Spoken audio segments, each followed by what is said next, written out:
The Capital One Venture X is a waste of money. Kind of.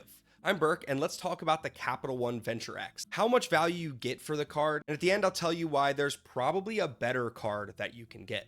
So we're going to start by looking at the current Capital One Venture X's offer. Check to make sure that this is the most recent and competitive offer. If this video is a little old, then go to my channel. Probably have better recommendations for you now there. But anyway, let's dive in. So the Capital One Venture X is currently offering 70,000 miles when you sign up and spend $4,000 in the first 3 months. So granting a 1 cent per point valuation minimum, I'm going to say these 75,000 points are worth $750. Since this $750 is gained after you spend $4,000 in 3 months, that means that you get a return on spend of 18.75%.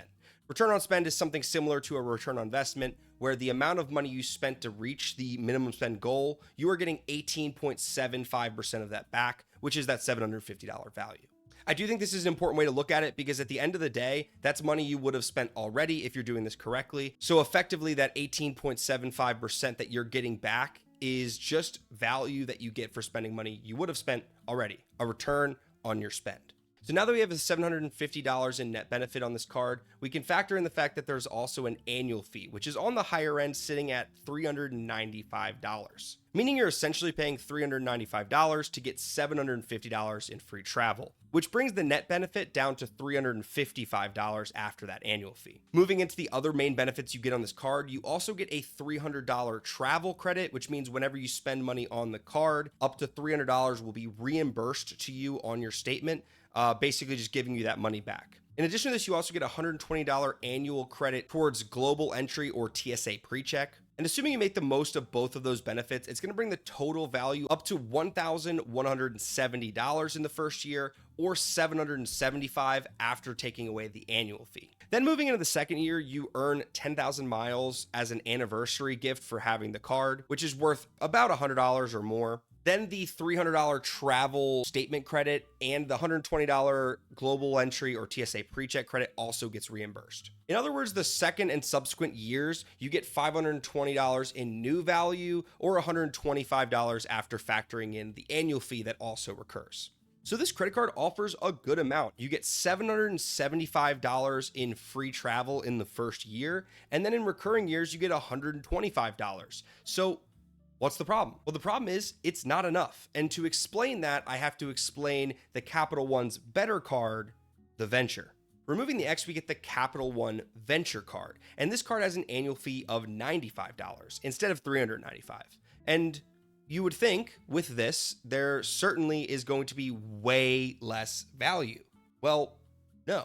The Capital One Venture also offers 75,000 points when you spend $4,000 in the first 3 months. The same $750 in value. In addition to this, you get access to the same Capital One travel portal to redeem those points for flights or hotels. You can also transfer to the same airline partners. On top of this, you also get the exact same TSA PreCheck or global entry $120 credit, bringing the net benefit to $775. Wait, that's weird. It's the exact same net benefit that the Capital One Venture X had.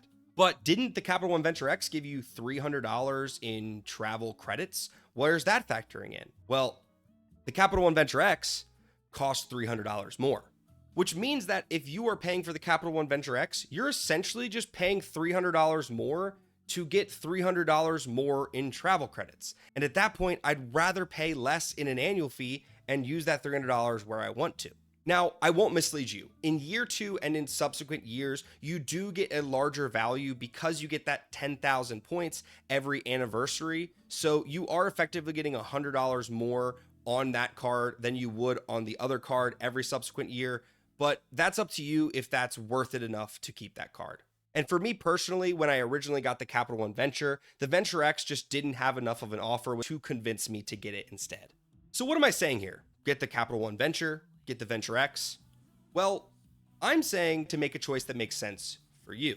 The Capital One Venture X is a great card, but if you're worried about that high annual fee, then I think the Venture is just as good, and it makes sense if you don't want to spend that high annual fee or you're just getting into travel credit cards. It just might be a way better option for you. As I am currently editing this video, Capital One just announced that they are now adding an additional $250 travel credit for the first year for anyone that signs up for the Capital One Venture card. So where it previously offered $775 in net benefits in the first year, now that's actually gone up to $1,025 in the first year, which means that whereas the Venture and the Venture X previously were $775 each in net benefit in the first year, now the Capital One Venture, the cheaper card, is actually worth more. So obviously you won't get that the second year, which means that the Capital One Venture X is worth it more in the following years, but in the first year you are getting more value with the Venture than the Venture X. Now back to the video. Now, before I end this video, there are a few Capital One Venture X benefits that I do want to list that I didn't get into yet. And the reason I didn't get into these yet is because they are pretty specific and they might not apply to you. These other benefits are Hertz Rental Gold status, Priority Pass and Venture Lounge access for airports, and a prior subscription, as well as a Cultivist membership. Now, I don't think I'll use those last two things, and I do already have top status at Hertz, which is a topic for another video, but the Priority Pass might be enough to convince me to get this card and drop the Capital One Venture, because Priority Pass is no longer offered through the Hilton Aspire. But if you don't really care for the airport lounges, you don't really need Hertz rental car status, which I don't think is a crazy big value. And if you're like me and you didn't even know what a prior subscription or Cultivist membership was before this, then all of these things are kind of moot points.